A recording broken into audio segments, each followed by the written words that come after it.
Brought to you by Penguin.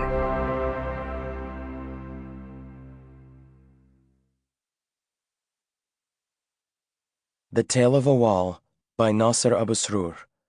Read by Nezar Alderazi.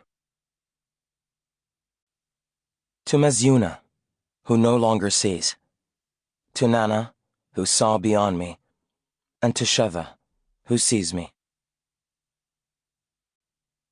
Thus spoke the wall.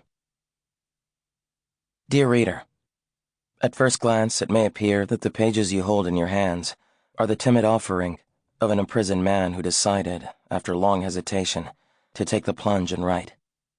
But no, this is not my story. I am merely a witness, providing my testimony to the events I have seen and heard. This is the story of a wall that somehow chose me as the witness of what it said and did. The sentences of this text could not have been composed without the support of that single, solid source, the wall. They would have broken apart and scattered to the winds, but for the wall's abiding care. Since the beginning of my journey, the wall has given me all my defining traits, and all the names I have been known by, in the camp, on the outskirts of the city, in prison, and in the heart of a woman. I am the voice of this wall. This is how it decided to speak. It is a prison narrative, with all the illness, chaos, and confusion of such a tale. This text is not the child of any late-night discussion in some intellectual cafe, seated around a table, crowded with drinks and stories. No, it was birthed from the womb of a concrete wall, a wall so hard it barely shows the words I etch upon it. It is a text born of iron and concrete. I wrote using all the phrases and clauses I possess. Sometimes I separated them, and sometimes I tied them together.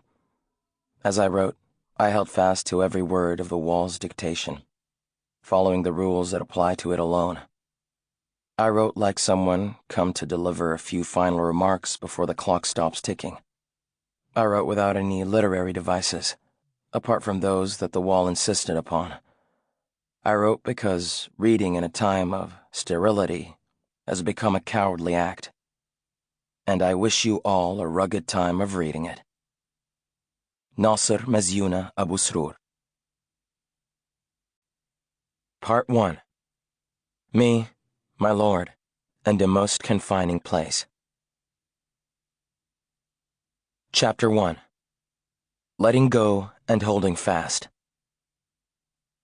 2 weeks ago, I emerged from an extended bout of apathy and decided to read a book by Kierkegaard.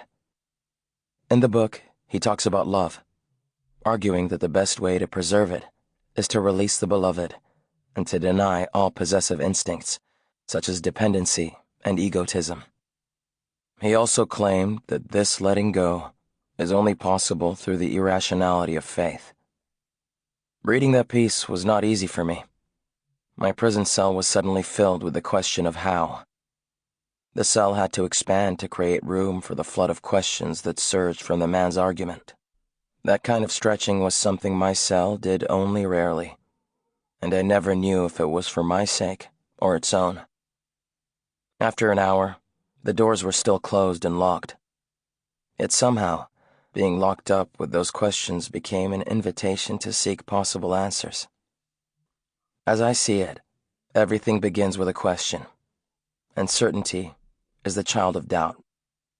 How is it that we let go, by the power of irrational faith, all that is transitory for the sake of an infinite supreme being?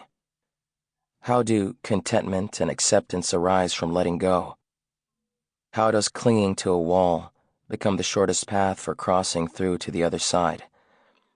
Is it truly rational for your own hands to tie your bonds? For your heart to be filled with love directed toward no object? What follows is the reply that came to those questions, and to many other wonderings that arose during my long years of detention. This is the answer that came when the instincts for control, domination, and clinging were countered with an act of letting go. The journey begins by letting go of everything you once believed. You, who have worn a... Sample complete. Ready to continue?